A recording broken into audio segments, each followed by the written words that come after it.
दोस्तों श्री शिवाय नमस्तुभ्यम। दोस्तों आज कृष्ण जन्म अष्टमी है। मेरे तरफ से आप लोगों को ढेर सारी बधाइयाँ कृष्ण जन्म अष्टमी के। हैप्पी कृष्ण जन्म अष्टमी। जय श्री कृष्ण। राधे राधे। नंद को आनंद भयो, जय कन्हैया लाल की। हाथी दीनो घोड़ा दीनो, मदन गोपाल की। जय कन्हैया लाल की, हाथी घोड़ा पाल की। जय श्री कृष्ण। दोस्तों आज कृष्ण जन्म अष्टमी है। बहुत पावन दिन है। श्री कृष्ण भगवान के अवतरित दिन है। इस पर कुछ विचार करें। दोस्तों जन्म अष्टमी पर्व तो हम सभी करते हैं, सभी उपवास रखते हैं। लेकिन नंद कौन है? जीव आत्मा नंद है और पवित्र बुद्धि यशोदा, उसके घर आनंद होता है। यशोदा क्या है? जो हर परिस्थिति में परमात्मा को यश दे। वह प्रभु सुख देकर आपने उदारता का आनंद जगाया, सेवा का रस जगाया। वह संसार की आसक्ति मिटाने के लिए, विवेक जगाने के लिए तथा स्वयं सिखाने के लिए। दोस्तों देवकी कंस की बहन थी। देवकी को जब शादी हुआ तो कंस ने अपने हाथों से विदा करते समय उसको डोली में बैठाया अपने हाथों से। तब आकाशवाणी हुआ कि कंस देवकी के पुत्र के हाथों आपका वध होगा। दोस्तों उसी समय से कंस चौकन्ना हो गया था। फिर देवकी को जितने बालक हुए सभी को मार दिया करता था। फिर उसके दिलो दिमाग में आया कि देवकी का 8वां पुत्र होने वाला है। उसको सूचना मिली तो कंस ने पहरा लगा दिया। देवकी को कारागार में डाल दिया था पहले से ही।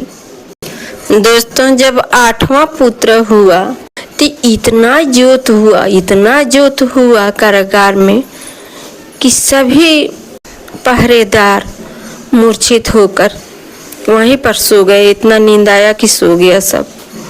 दोस्तों फिर देवकी का बेड़िया खुल गया तो वासुदेव ने कृष्ण भगवान को लेकर जमुना पार करके नंदगांव में नंदराय जी को घर पहुंचा दिया। वहां देवकी की बहन यशोदा रहती थी। तो कृष्ण भगवान नंदगांव में नंदराय के घर, यशोदा मैया के घर पालन पोषण हुआ। और वहीं पर नंदराय के घर, यशोदा मैया के घर कृष्ण जन्म उत्सव मनाया गया। नंद को आनंद भयो, जय कन्हैया लाल की। हाथी दीन्हे घोड़ा दीन्हे, मदन गोपाल की।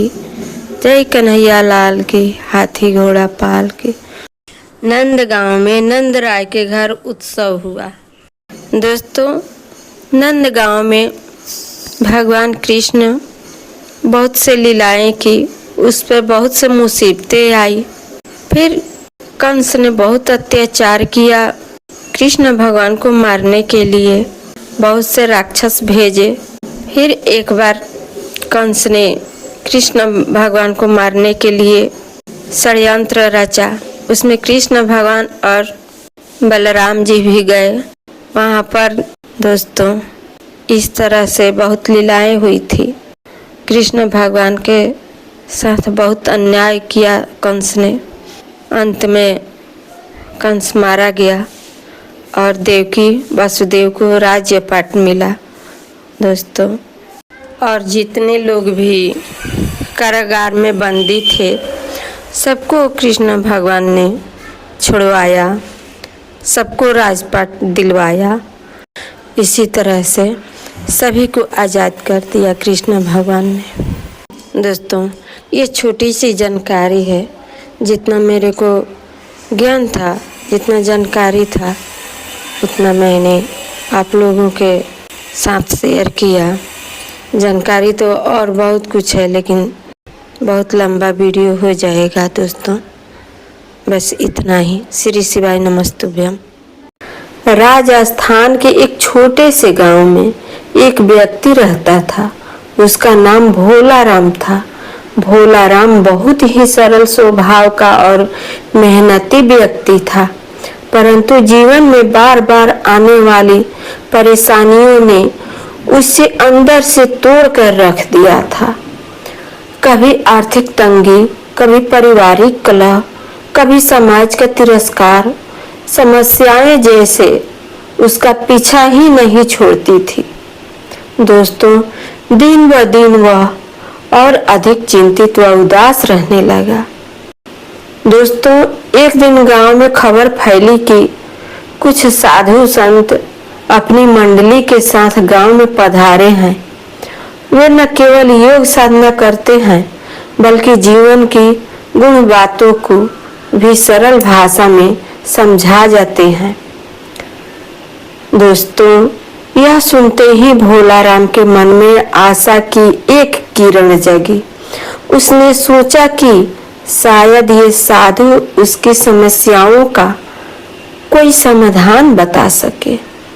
अगले दिन वह साधुओं की शरण में गया। प्रमुख साधु महाराज एक शांत, तेजस्वी और गंभीर व्यक्ति वाले महात्मा थे। भोला राम ने उन्हें प्रणाम किया और कहा, हे महाराज, मेरे जीवन में इतनी समस्याएं हैं कि मैं अब जीने की आशा ही खो बैठा हूँ। ऐसा लगता है जैसे सारी दुनिया की परेशानियां मेरे ही हिस्से में आ गई है। कृपया मेरे कुछ मदद कीजिए। दोस्तों, साधु महाराज थोड़ी देर तक चुप रहे, फिर बोले, भोला राम, कल सुबह पुनः हमारे पास आ जाना, तब मैं तुम्हारी समस्या का हल बताऊंगा। दोस्तों, भोला राम अगली सुबह समय से साधुओं के पास पहुंच गया। साधु महाराज ने कहा, हमारी मंडली में 100 ऊंट है। आज रात तुम्हें इन 100 ऊंटों की रखवाली करनी है। जब सभी ऊंट एक साथ बैठ जाए तभी तुम सोना। दोस्तों, भोला राम को यह काम सरल लगा। उसने सोचा, बस ऊंटों को बैठाना है, यह कौन सा बड़ा काम है। रात होते ही वह ऊंटों की रखवाली में लग गया। शुरुआत में कुछ ऊंट बैठे थे और कुछ खड़े थे। उसने जो ऊंट खड़े थे उन्हें बैठाने का प्रयास किया। जैसे ही वे बैठे, कुछ पहले से बैठे ऊंट खड़े हो गए। दोस्तों, यह सिलसिला रात भर चलता रहा। वह कभी एक ऊंट को बैठाता तो कोई दूसरा खड़ा हो जाता। पूरी रात उनसे एक साथ 100 के 100 ऊंटों को बैठते हुए नहीं देखा। थक हार कर बेचैनी में रात कट गई और वह सुबह साधु महाराज के पास पहुंचा। साधु ने मुस्कुराते हुए पूछा, कैसी रही रात, आराम मिला। दोस्तों, भोला राम ने थके स्वर में कहा, महाराज जी, सारी रात जागता रहा। ऊंट कभी भी एक साथ नहीं बैठे। एक को बैठाता तो दूसरा खड़ा हो जाता। कभी भी ऐसा नहीं हुआ कि सब एक साथ बैठ जाए। मैं पूरी रात परेशान होता रहा।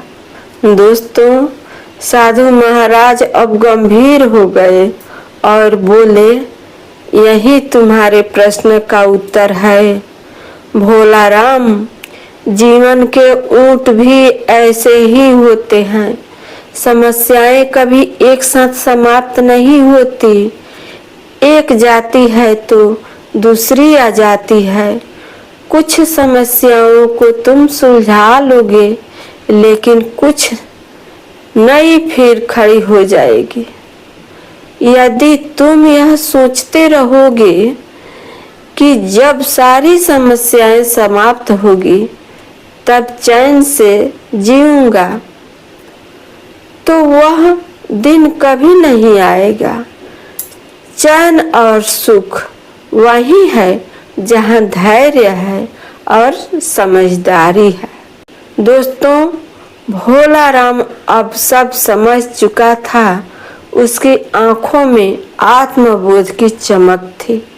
उसने साधु महाराज को प्रणाम किया और कहा, महाराज, आपने मेरी आंखें खोल दी। अब मैं जीवन की हर समस्या का सामना स्वयं और धैर्य से करूंगा। हम सभी के जीवन में समस्याएं आती रहती है। कोई भी जीवन पूर्णतः समस्या मुक्त नहीं होता। जैसे ऊंट कभी एक साथ नहीं बैठते, वैसे ही जीवन की परेशानियां कभी पूरी तरह समाप्त नहीं होती। परंतु अगर हम हर परिस्थिति में धैर्य और समझदारी बनाए रखें, तो जीवन सरल और सुंदर हो सकता है। दोस्तों, समस्याएं जीवन का हिस्सा है। उनसे डरिए मत, उन्हें समझिए और सहनशीलता से आगे बढ़िए। दोस्तों, एक समय की बात है, गुरु और शिष्य किसी गांव से गुजर रहे थे। थोड़ी दूर चलने पर गुरुजी ने शिष्य से एक कपड़े का टुकड़ा मांगा। आज्ञाकारी शिष्य ने बिना कोई विचार किए अपनी धोती का एक साइड फाड़कर गुरुजी को दे दिया। गुरुजी ने उस टुकड़े को अपने पास रख लिया। थोड़ी दूर चलने पर गांव के बाहर एक खुला मैदान आया। पास ही एक पहाड़ी पर बनी सड़क से एक बैलगाड़ी गुजर रही थी। एक पत्थर बैलगाड़ी के टकराने से लुढ़कती हुई नीचे आई और गुरुजी के पैरों को लगी और खून बहने लगा। गुरु भाई बहने, शिष्य ने गुरुजी को एक पेड़ के नीचे बैठाया। घबराते हुए पास के गांव में जाकर एक घर से औषधि मांगकर लाया और गुरुजी के पैरों में औषधि लगाकर पट्टी बांध दी। गुरु भाई बहने, ध्यान से सुनिए। कुछ समय बाद गुरु और शिष्य आश्रम पहुँचे। वहाँ शिष्य ने गुरु माँ को सारा हाल कह सुनाया। गुरु जी की पत्नी ने गुरु जी के पैरों को जाकर देखा तो हैरान रह गई, क्योंकि अभी भी गुरु जी के पैरों पर लगी चोट से खून बह रहा था। औषधि और पट्टी तो दूसरे पैर पर बंधी थी। गुरु पत्नी ने गुरु जी से पूछा कि आपने पहले क्यों नहीं बताया कि पट्टी गलत जगह बांधी जा रही है, आप चुप क्यों रहे? दोस्तों, तब गुरु जी ने शिष्य की ओर देखते हुए कहा, ये इतना घबराया हुआ था कि इसे ध्यान ही नहीं रहा कि ये पट्टी कहाँ लगा रहा है। दोस्तों, कुछ वक्त बीतने पर शिष्य ने गुरु से पूछा, हे गुरुदेव, ब्रह्मज्ञानी गुरु के तो कोई प्रारब्ध कर्म शेष नहीं होते हैं, तो फिर आपको किस कर्म के परिणाम स्वरूप ये चोट लगी? दोस्तों, गुरु जी ने चोट लगने, पट्टी गलत जगह बंधने, खून बहने रहने पर भी कुछ नहीं कहा था।